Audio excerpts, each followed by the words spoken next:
confusion and that scary space and that shock, we need some help. Fresno artists who call the Chris Sorensen Studio home are now searching for a new home, a new workspace for them. Tonight, some of those artists gathered to come up with a plan. CBS 47's Jason Toktagian was there. Nearly 30 local artists gathered here at the Chris Sorensen Studio earlier today to talk about resources that are available to them, since now those artists won't have their usual workspace. The answers that I'm looking for, I think, are just what I think everyone here is looking for.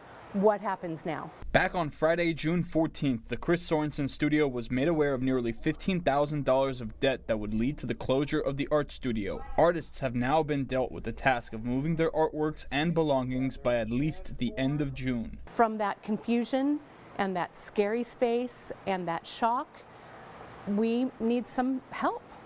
Some ideas about where a new art space could happen. Does the city or the Arts Council have some resources for us? And just to come together as a group of creatives to mourn what was. I moved here with the intention of staying a long time because this is my livelihood. Nearly 30 artists decided to gather at the famous Sorensen Studio this evening to discuss ways to move forward.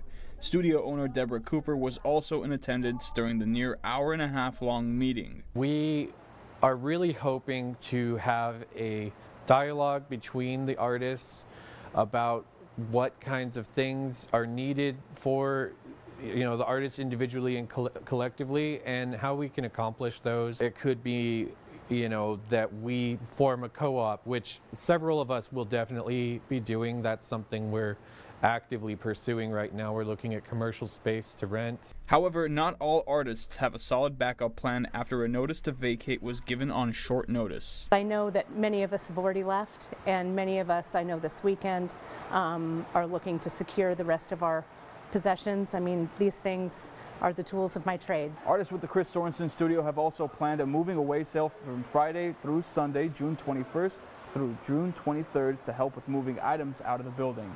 Jason Toktagian, CBS 47 Eyewitness News.